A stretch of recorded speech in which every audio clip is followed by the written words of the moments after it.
संसारी मनुष्य अपने प्रिय परिवार के कुटुंबियों के लिए बुरा से बुरा पाप कर्म करता है और जब मरता है तो अकेले उसको फल भोगना पड़ता है। अकेला दुख, अकेला यहां से जाता है, अकेला दुख भोगता है। कोई भी घर परिवार का नरक में बंटवारा नहीं करता जाके। इसलिए कुटुंब के मोह में फंसकर पाप कर्म ना किया जाए।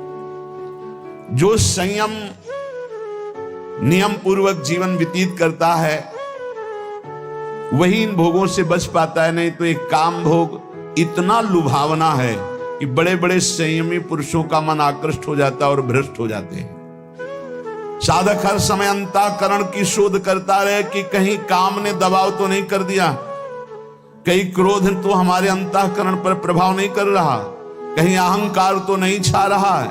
अगर ऐसा है तो संपूर्ण माया अपना प्रभाव दिखा देगी। काम क्रोध अहंकार हृदय में है तो सावधान।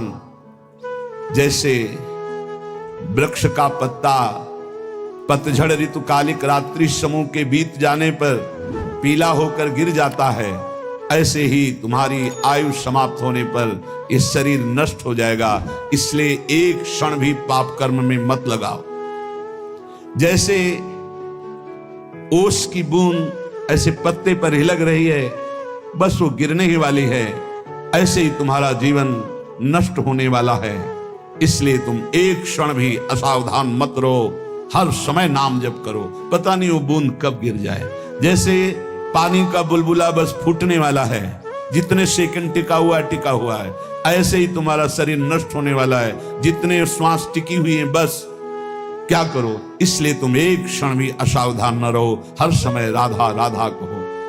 अनेक प्रकार के विघ्नों से युक्त अत्यंत अल्प आयु है। इस अल्प आयु वाले मानव देह को प्राप्त करके बहुत शीघ्र भगवत प्राप्ति कर लो।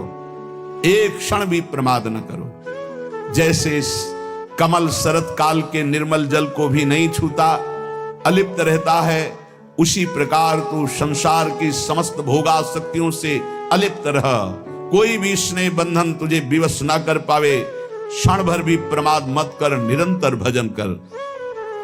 जीव मोहवशाद इस माया जनित दुख को सुख मानकर भोगने के लिए प्रयासरत है और परम सुख मोक्ष या भगवत प्राप्ति की चाह ही नहीं कर रहा। ये दुखालय में दुख में वो सुख खोज रहा है। इंद्रियों को इनके विषयों में जाने की ढील मत दो। पांचों में से पांच ना संभाल पाओ तो दो संभाल लो, एक रसेंद्री और एक जनेंद्री। अगर इन दो में से दोनों ना संभाल पाओ तो एक संभाल लो, रसेंद्री। जनेंद्री ठीक हो जाएगी। ना तू किसी से द्वेष कर, ना रोष कर, ना किसी से राग कर। इसी जन्म में तू भजन बल से भगवत प्राप्ति कर ले, जन्म मरण चक्र को मिटा दे। देखो शास्त्र और श्रुतियों का अंत नहीं, कितना पढ़ोगे, इतने परमार्थ के मार्ग हैं, कितना तुम जानकारी करोगे। अतः मेरी सीख मान लो, जरा मरण से मुक्त होने के लिए ज्यादा पढ़ने लिखने की जरूरत नहीं है। राधा राधा राधा राधा नाम रटने की जरूरत है। इतने शास्त्र हैं, कहां तक पढ़ोगे, इतने सिद्धांत कहां तक जानोगे। सबकी बात जान लो, नाम जप करने वाले के हृदय में शुद्ध ज्ञान शुद्ध प्रेम प्रकाशित हो जाता है। यदि तुम्हें यमदूतों से बचना है तो ऐसा दुर्वचन मत बोलो कि किसी का हृदय घायल हो जाए। ऐसे हैं बोलने वाले कि बिना बाण के हृदय को घायल कर दे। किसी की जीविका को मत छीनो कि एकांत में बैठ के रो दे। देख लो, अगर यमदूतों से बचना है, किसी को ऐसा मत बोलो कि एकांत में बैठकर तुम्हारे वचनों को याद करके दुखी हो जाए। किसी की जीविका को मत छीनो, उसे गरीब मत जानो, उसे अनाथ मत जानो। दीनानाथ प्रभु हैं, दुखिया को न सताइए, और दुखिया देगा रोए, उसका कोई बल नहीं। और जब दुखिया के मुखिया सुने तब तेरी गति का होए। ये होश में रहे। कह रहे किसी असहाय का धन मत छीन लेना, उसकी जीविका मत छीन लेना। वो असमर्थ है, वो जितने आंसू गिराएगा तुम फिर उसका हिसाब नहीं दे सकते हो। इसलिए धर्म से रहो। धर्म का स्वरूप है शास्त्र के अनुसार जीवन, दूसरों को सुख पहुंचाना। अधिक क्या कहूं, जो अपने से प्रतिकूलता का व्यवहार करे उसके साथ कभी प्रतिकूल व्यवहार मत करो। जो अपनी शारीरिक चेष्टाएं हैं उज्जवल हो, न्याय युक्त हो, धर्म युक्त हो, कभी यमराज के दूत तुम्हें छुएंगे भी नहीं। अरे साधक, ये रसेंद्री को सुधार लो। अलग अलग महापुरुष के ये स्वादिष्ट भोजन नहीं, ये पूरा जीवन बर्बाद करने वाली वस्तु है। खाते खाते मर गए, कभी तृप्ति नहीं, कभी तृप्ति नहीं। हे दुष्ट, गजब हो गए, भोगते भोगते मर गए। कभी इतना ही कहती कि बस आज क्या, ये ऐसा ऐसा ऐसा बना ले, ये वो, खाते खाते पूरा जीवन व्यतीत हो। हाँ, खाओ, बचाओ, सोचो जरा, कभी उबो यार, खाते खाते उबो, कभी भोगते भोगते उबो। बहुत बहुत विचित्र है, बहुत विचित्र है। रसेंद्री इसीलिए बार बार महापुरुष कह रहे, स्वादिष्ट भोजन से बचो, ये जीवन का नाश करने वाला है। ये कोई सौभाग्य नहीं कि हमें मनमानी बहुत सुंदर भोजन मिल रहा है। देखो, स्वाद के चक्कर में ही मछली फंस जाती है। वो कांटे में होता है चारा, चारे के लोभ से ऐसे उसको कांटा नहीं दिखाई देता, चारा दिखाई देता है। ऐसे ही साधक, स्वादिष्ट भोजन के अंदर एक कांटा है, आसक्ति भोगों की, जो जनेंद्री को प्रबल करके वासना में लगा देगी। और सुनो, किसी के रूप में मत फंस जाना। पांच भौतिक ये रूप अगर नेत्रों को प्रिय लगने लगे तो प्रियालाल के रूप देखने का अधिकार खो दोगे। अरे जीव, तू एकमात्र भगवत प्राप्ति के लिए मानव देह में आया, इसलिए रसेंद्री, जनेंद्री, घ्राणेंद्री, श्रवणेंद्री, त्वगेंद्री सब कुछ संभालो और प्रभु के चरणों में लग जाओ। एक आदमी जानता है सब कुछ पर करता नहीं है, तो क्या फायदा जानकारी का? शास्त्रों के स्वाध्याय का, संत समागम का क्या लाभ मिला? तुम्हें बहुत जानकारी है पर तुम अपने आचरणों पे नहीं उतारते हो। एक आदमी है जानता नहीं पर जितना जाना चल दिया वो पहुंच जाएगा। इसलिए ज्यादा शास्त्रों की जानकारी के चक्कर में मत पड़ो। जितना जानते हो उतना आचरण में उतार लो। वही मोक्ष पाता है जो जितना जानता है उतना आचरण में उतार लेता है। जो सच्चा साधक होता है वो अंदर में अपने जितनी जानकारी है उसके अनुसार चलता है। वो कभी विपत्ति से विचलित नहीं होता। जीवन का सार यही है उपासक, भयानक से भयानक परिस्थिति आने पर भी प्रभु का चिंतन न छूटने पावे, धैर्य न छूटने पावे, किसी और का सहारा न ले लेना। ये सब महापुरुषों की बातें हैं, पकड़ लो। बहुत आनंद प्रदान करने वाली बातें हैं। बहुत सावधान। अय उपासक, जीवन का सार यह है कि भयानक से भयानक विपत्ति आवे, तुम्हें अपने धर्म से न डिगा पावे। दुनिया में रहते हुए दुनिया का कोई भी व्यक्ति और भोग तुम्हें आकर्षित न कर पावे। देखो भाई, देख लो, दुनिया में रहते हुए दुनिया का कोई व्यक्ति का भरोसा न हो और कोई भोग आकर्षण न कर पावे। हमारी चाहे अंग अंग काट दिया जाए पर हम अपने धर्म को नहीं छोड़ सकते। ऐसे निष्ठावान हम अपने धर्म, देखो यहां काटने मारने की तो कोई बात है नहीं, थोड़ा प्रलोभन आया और भ्रष्ट हो जाते हैं। अरे कह रहे हैं, यहां लिखा है, उपासक, भयानक से भयानक विपत्ति की परिस्थिति में भी अपनी निष्ठा से चलायमान नहीं होना है। चाहे काट दिया जाए तो भी हम अपनी निष्ठा से चलायमान नहीं, तभी भगवत मार्ग पुष्ट होता है। पाप कर्म में कभी रति मत करना। ध्यान से सुनो, जो प्रश्न करते हैं कि पापी लोग बड़े सुखी दिखाई देते हैं, ये ताजे दूध की भांति पाप कर्म होता है। जैसे ताजा दूध न फटता है तुरंत और न विकार को प्राप्त होता है, पर आगे चल करके वो दुर्गंध युक्त हो जाएगा। ऐसी अभी अभी पाप हुआ है तो पूर्व के पुण्य काम कर रहे, सब काम बनता चला जाए, लेकिन वो पाप कर्म ढकी हुई आग के समान है। जिस दिन वो अपना रूप धारण करेगा भस्म कर देगा, तुम्हें नष्ट कर देगा। इसलिए जब तक तुम्हारा पाप भजन के बल से नष्ट नहीं हो जाता, तुम्हारा पीछा करता, विश्व में कहीं भाग के चले जाओ, वहीं तुम्हें दंड दे देगा तुम्हारा पाप कर्म। मत एकत्रित करो पाप कर्म, डरो पाप कर्म करने से। वो सुरक्षित तब तक पीछा करेगा जब तक तुम्हारा नाश नहीं कर देगा। दुष्ट स्वभाव के मित्रों का कभी भी संग ना करो। उत्तम स्वभाव वाले ही भगवत मार्ग के पथिकों से मित्रता करो। सब पर भगवत भाव पर दोस्ती नहीं। जैसे ठोस पहाड़ को हवा नहीं उखाड़ सकती, ऐसे ही निष्ठावान को कोई विपत्ति निंदा विचलित नहीं कर सकती। जैसे सारथी घोड़ों की लगाम खींचे हुए सही मार्ग पर चलाता है, ऐसे ही अपनी बुद्धि को पवित्र रखो। इंद्रिय रूपी घोड़ों की लगाम रूपी मन को खींच करके सतमार्ग पर चलाते रहे। बुद्धि शुद्ध कैसे होती? ईश भजन सारथी सुजाना। इष्ट देव का भजन करो तो सारथी सुजान, बुद्धि बहुत ज्ञानमयी हो जाएगी। यदि तुमसे कोई पाप बन जाए तो दोबारा करना मत, तो तत्काल उस पाप का प्रायश्चित करके उसे भस्म कर दो, नहीं वो तुम्हें नष्ट कर देगा। दोबारा करना नहीं। और जो हो गया है उसका महापुरुषों से पूछो क्या प्रायश्चित है, और वो जो बता दे वही कर दो, उससे भस्म हो जाएगा। और यदि पुण्य कर चुके हो, पुण्य किए हो, तो उसे बार बार करो पुण्य कार्य को, और कभी किसी से बताना नहीं, तो तुम्हारा पुण्य तुम्हें लाभ प्रदान करेगा। ध्यान दीजिए, पाप कर्म हो तो दोबारा करना नहीं, महापुरुषों से बताकर उसका प्रायश्चित तत्काल उसको भस्म कराओ, नहीं तो ब्याज सहित दंड देगा।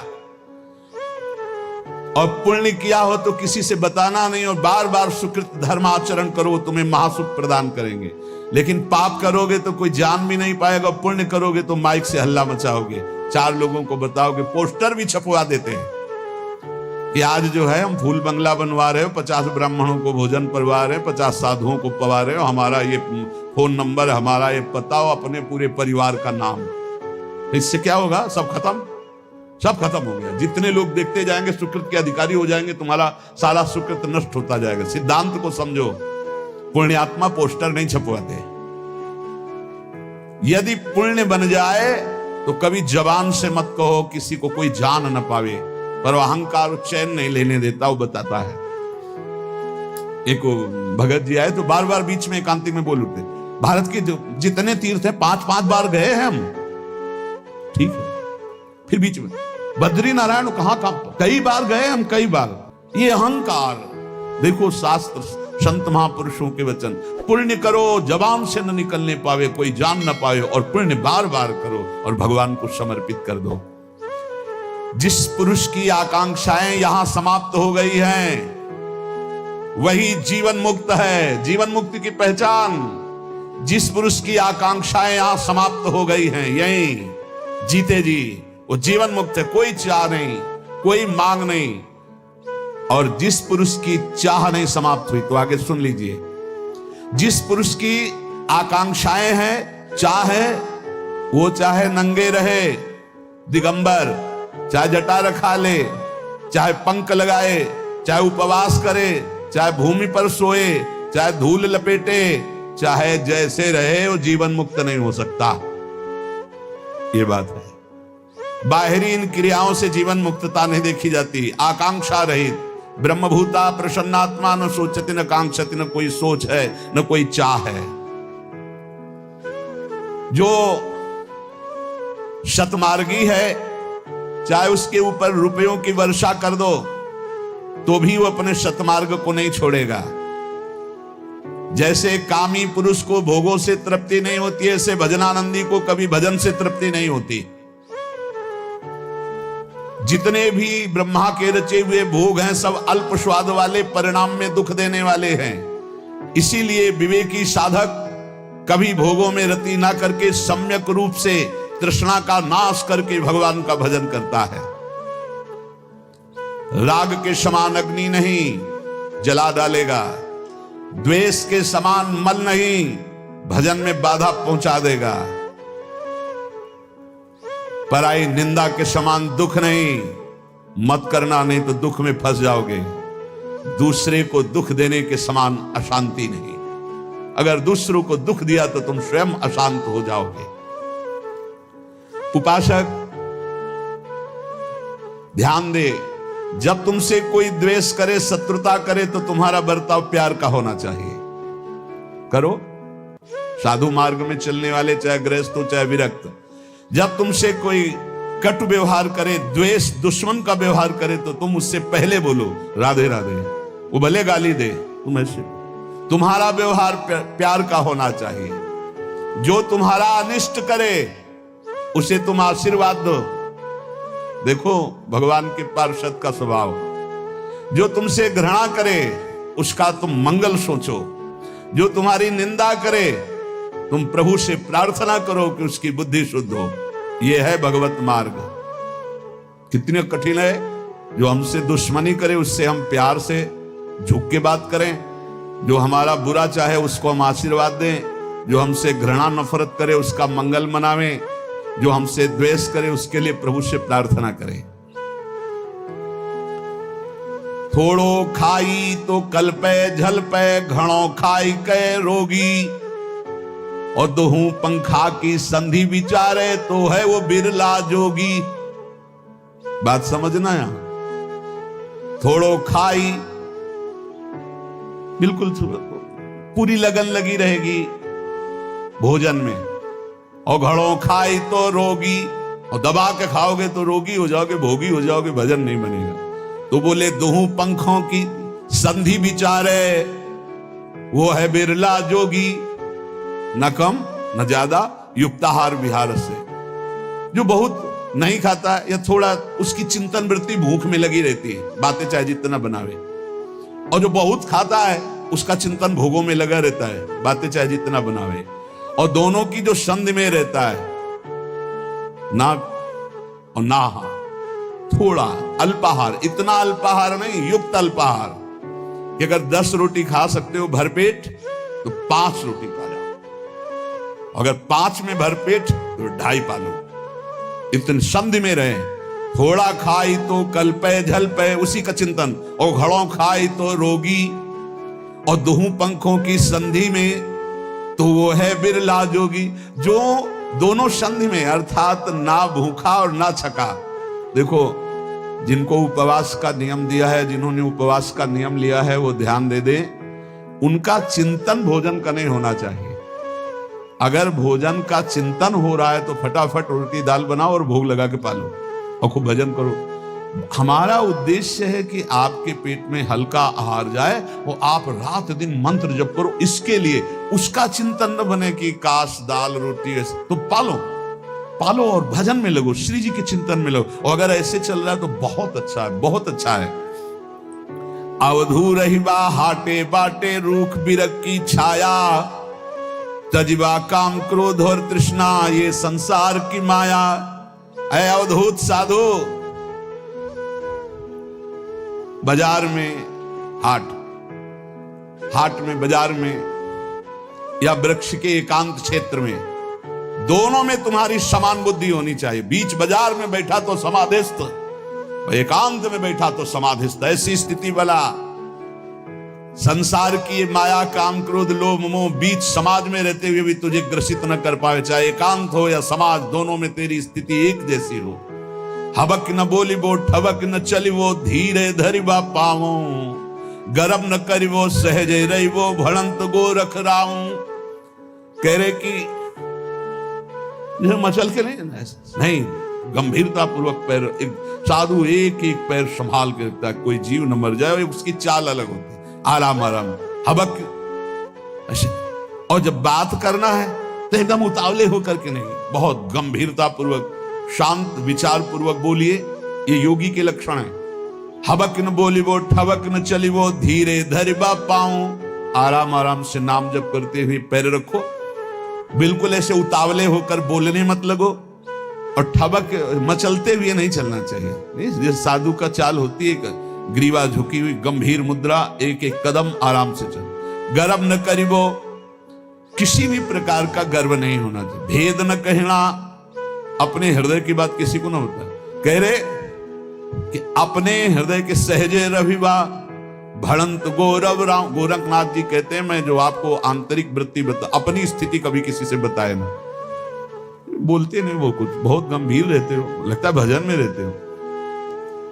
पीड़ा है ना तो उसी में चिंतन में रहते हो, बहुत पीड़ा है उसी में लगे। क्या पीड़ा है? जाओ यार प्रपंच करते चल, आप पूरा तुम्हें इतिहास बतावे चलो ऐसे ऐसे। और एक तो साधु की दृष्टि में दम होना चाहिए, जल्दी कोई बातें नहीं करेगा। अपने स्वरूप में हो तो कोई बात नहीं कर सकता। मन में रहिणाम भेद न कहिणाम, बोलिया अमृत बाणी। गोरखनाथ जी कह रहे मन में रहना अंतर्वृत्ति, भेद न कहना। क्या साधना कर रहे हो, क्या गुरु ने उपदेश किया, कभी किसी से न बताए। अपने साधन को कभी किसी से न बताए। बोलिवा अमृत वाणी, जब बोले तो अमृत शब्द बोले। नाम लीला गुण ये अमृत शब्द है। अगिला अग्नि होइबा अवधूत, तो आपन होइबा पानी।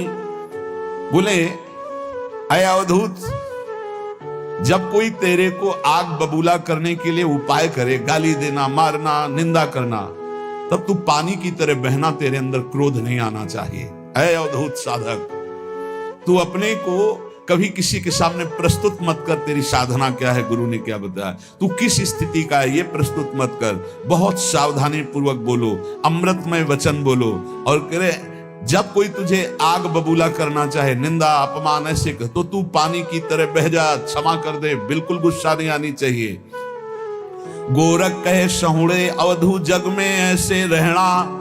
आंखें देखिबा काने सुनिबा, मुखते कछु न कहना। नाथ कहे तो आपा रोपो, हट कर बात न करना। यह जग है कांटे की बाणी, देख देख के धरना। गोरखनाथ जी कहते हैं तू संसार में दृष्टा मात्र है, इसलिए जब गाली दी जा रही, अपमान दिया जा रहा, अंतःकरण में जलन हो रही, तेरे में नहीं। तू दृष्टा मात्र, साक्षी मात्र बना रहना। आंख से सब कुछ देखना, कान से सुनना, परंतु मुख से कुछ मत बोलना। तू दृष्टा बना रहना, तेरे को कोई परेशानी नहीं होगी। तू अपना आपा समझ, तू परमात्मा का स्वरूप है। हठ पूर्वक किसी से बात विवाद मत कर। ये जगत कांटे की बाड़ी है, बहुत देख देख के पैर रखना, नहीं तो कांटा चुभ जाएगा, फंसा लेंगे ये लोग, संसारी लोग फंसा लेंगे। तू अपने स्वरूप में रहना और साक्षी भाव में रहना। और बहुत बहुत बढ़िया मस्ती की बातें है योग की, जो भगवत मार्ग के पथिक उनको मस्त करने वाली बातें। स्वामी बंड खंड जाऊं तो खुबिया व्यापे, और नगरी जाऊं तो माया। भरी भरी खाऊं तो निंदा व्यापे, क्यों सीझत जल बिंब की काया। खाए भी मरिए अण खाए भी मरिए, गोरख कहे पूता संजम ही तरिए। खाए न खाइबा भूखे न मरिबा, आनिश लेबा ब्रह्म अग्नि का भेवम। हठ ना करिबा पड़ा न रहिबा, यू बाल्या गोरख देवम। बहुत ऊंची बात कह रहे। स्वामी वन में जाऊं तो पैरों में कांटा चुभते हैं और भूख लगती है, और अगर शहर नगर में जाऊं तो माया खींचती है। ऐसा आकर्षण संसार का है, बड़ा विचित्र है। पेट भर के खाऊं तो नींद आती है और भोग वासना सताती है, और अगर भूखा रहूं तो भोजन का चिंतन करूं। कैसे सिद्धि प्राप्त करूं, बड़ी समस्या है। जंगल जाऊं तो कांटा लगता है, भोजन की व्यवस्था है। नगर में जाओ तो माया की बड़ी भारी व्यवस्था है। भूखे रहो तो भोजन की याद आती है, छक के पेट भर के पाओ तो भोगों की याद आती। कैसे सिद्ध हो? बहुत खाया तो मर गया, वो बिल्कुल न खाया तो हमारा साधना नहीं बनेगी।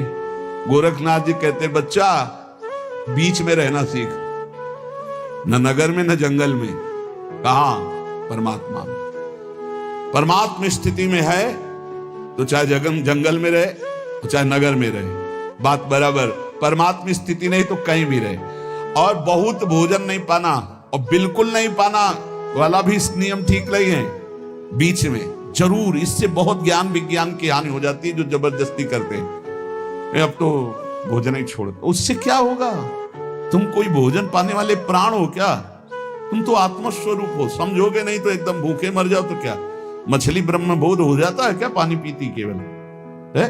कछुआ ब्रह्म ज्ञानी हो जाता है क्या? पानी में ही तो रहता है। चिड़िया कितनी है जो केवल फलाहार करती है। हमारा जो उपदेश है, संतों का जो उपदेश है, वो भजन बढ़ाने के लिए है। भजन को देखो, अगर आपको थोड़ा पाने से, इतना पाने से भजन बढ़िया बढ़िया, पेट भर के पाना तो श्राप समझ ले। जैसे कोई ऋषि मुनि साप दे दे, ऐसा भोजन नहीं। भोजन के बाद लगाए पद्मासन 4 घंटे बैठ सकते हैं, ऐसा भोजन पाना चाहिए। भोजन के बाद 4 घंटे आसन पे बैठ सकते हो, ऐसा भोजन पाना चाहिए। थोड़ा सा पा लिए जिससे काम चल जाए। और आप लोगों को तो सुविधा ही है, अपने लोगों को था मिला मिला नहीं मिला, कई कई दिन नहीं मिला। ना तो अच्छा भोजन देख के टूट पड़ना चाहिए।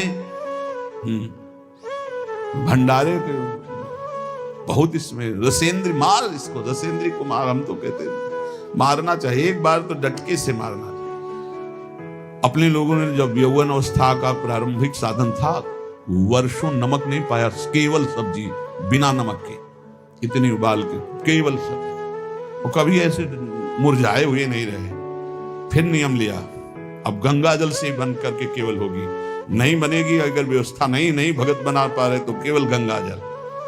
कई वर्ष तक अन्न जबान में नहीं रखा, कई वर्ष तक मारा जाता है मन को। हाँ, थोड़ा सा भाई प्रार्थना है, अच्छा खाना देखकर टूट मत पड़ो, खाए भी मरिया, मरोगे फिर। बहुत ही जहर है भोजन और बहुत ही अमृत है उचित। यार 2 रोटी जरा सी सब्जी लगा के खा, भजन में बड़े बड़े कटोरा, बड़े बड़े, पता अभ्यास बना लो भाई, तो ऐसे अभ्यास बन जाएगा। बहुत सावधान, रात दिन ब्रह्म रत्न का संचय करो, चिंतन, राधा राधा राधा राधा, ब्रह्म रूप में स्थित रहो रात दिन इसके लिए। और पेट जब भर जाएगा ना तो ब्रह्म रूप में स्थित नहीं रह सकते। आप देखो, पेट में वजन नहीं होना चाहिए, तब भजन होगा। और जब पेट में वजन, तो भजन में अरुचि हो जाएगी। भोजन के बाद ऐसे देखो, पेट में वजन तो नहीं लग रहा है, ऐसा भोजन पाओ। बहुत, अब इसकी बहुत बहुत कई बार इस पर चर्चा इसलिए करते हैं कि इसी पर सब गड़बड़ हो रहा। आलस्य में पड़े रहने वाला कभी योगी नहीं होता। कह रहे हैं, हठ ना करिबा पड़ा न रहिबा, यो बाल्या गोरख देवम। गोरख देव जी महाराज कहते हैं कि हठ करके भोजन है, भोग है, ये सब वस्तुएं हैं, हटो, प्रमाद करके पड़े मत रहो। कैसे हम तुम्हें बताएं, ये तो बहुत साधक के अंदर खुद इतनी आग होनी चाहिए। 4 घंटे और हद से हद 5 घंटे, 24 घंटे में 5 घंटे से ज्यादा साधक को नींद नहीं लेनी चाहिए।